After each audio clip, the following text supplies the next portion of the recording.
खरं तर विखे साहेबांनी जे वक्तव्य केलं होतं त्याचं त्यांनी स्पष्टीकरण पण दिलं आहे. मात्र दुसरीकडे बच्चू कडू असं आवाहन करतायत की त्यांची गाडी जो फोडेल त्याला 1,00,000 रुपयाचं बक्षीस मी देईल.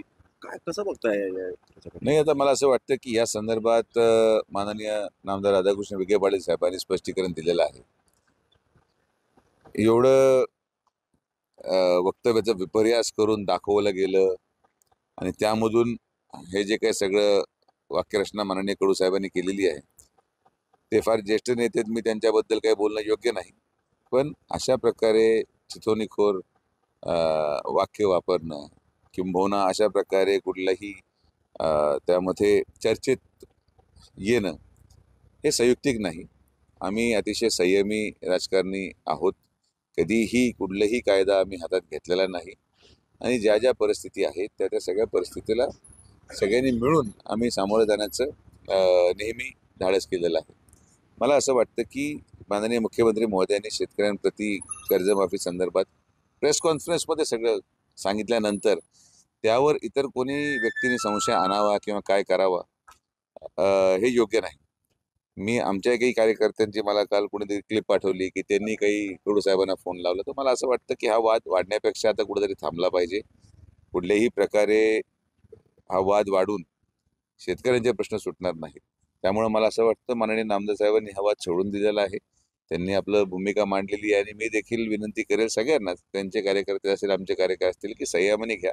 आपल्याला शेतकऱ्यांसाठी लढायचं आहे. आपला सगळा उद्देश शेतकऱ्यांना न्याय देण्याचा आहे. त्या दृष्टिकोनातून सगळ्यांनी प्रयत्न करावा आणि हा वाद कुठेतरी क्षम्य व्हावा एवढीच विनंती आहे. कुठेतरी पण एक प्रकारे ही हल्ला करण्याची सुपारी देण्यासारखाच प्रकार आहे. कुठेतरी कायदेशीर मार्गाने देखील याच्यामध्ये काय आता ह्याचं तुम्हाला मी आता परत त्याच्यावर काही बोललो का परत त्याच्यावर प्रत्येक रिॲक्शनला परत काउंटर रिॲक्शन होईल.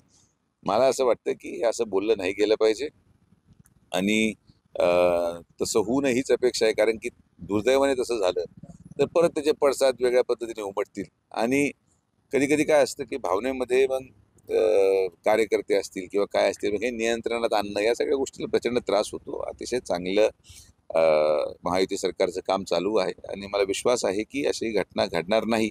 या विश्वासाने आम्ही पुढे चालतो. उद्धव ठाकरेंनी देखील या संदर्भामध्ये टीका केली होती की विखेने स्वतःच्या कारखान्यासाठी कोट्यवधीचं अनुदान लाटलं, कर्जमाफीचे लाभ घेतले.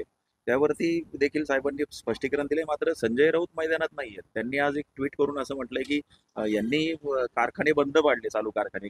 गणेश कारखान्याचं तुम्ही काय केलं? त्यांना मला घेऊन जा, तुम्ही घेऊन टाका चालू चालू करायला. माझं असं मत आहे की हे जे लोक कारखान्यावर बोलतात ना, राहुरी आज बंद आहे का नाही, येऊन चालवा ना.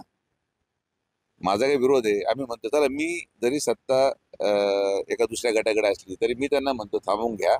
माननीय उद्धव साहेब आणि संजय राऊत साहेब कारखाना चालवायला तयार आहेत, त्यांना कारखाना देऊन टाकू. मी राहुरीच्या सभासदांच्या वतीने शब्द देतो की कोणीच मध्ये येणार नाही. त्यांनी राहुरी चालवावा आणि गणेशला तर माननीय कोल्हेताईंकडे आहे, ते कोल्हेताई चालवतच आहे. त्यामुळे त्याच्यावर काही विषय नाही आहे. सांगायचं तात्पर्य असं की आपण काहीच करायचं नाही. एका खोलीमध्ये बसून मोबाईलवर ट्विट करणं सोपं आहे. इथं जमिनीवर राहून उन्हामध्ये कसून शेतकऱ्यांना न्याय देणं हे वेगळी बाब आहे.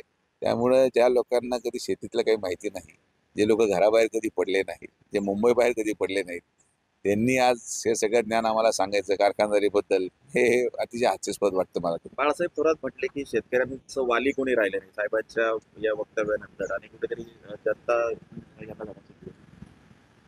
जनतेने ज्यांना धडा शिकवायचा तो शिकून टाकला बाबा. त्यामुळं यामध्ये त्यांनी काय बोलावं आणि मी काय बोलावं त्याचं उत्तर द्यावं याच्यावर काही मजा नाही आहे. आता निवडणूक आल्या आता तुम्हाला भरपूर मटेरियल मिळणार आहे. त्यामुळे तुम्ही आता काय चाललं सगळं आत्ताचं काय गात्र पेट.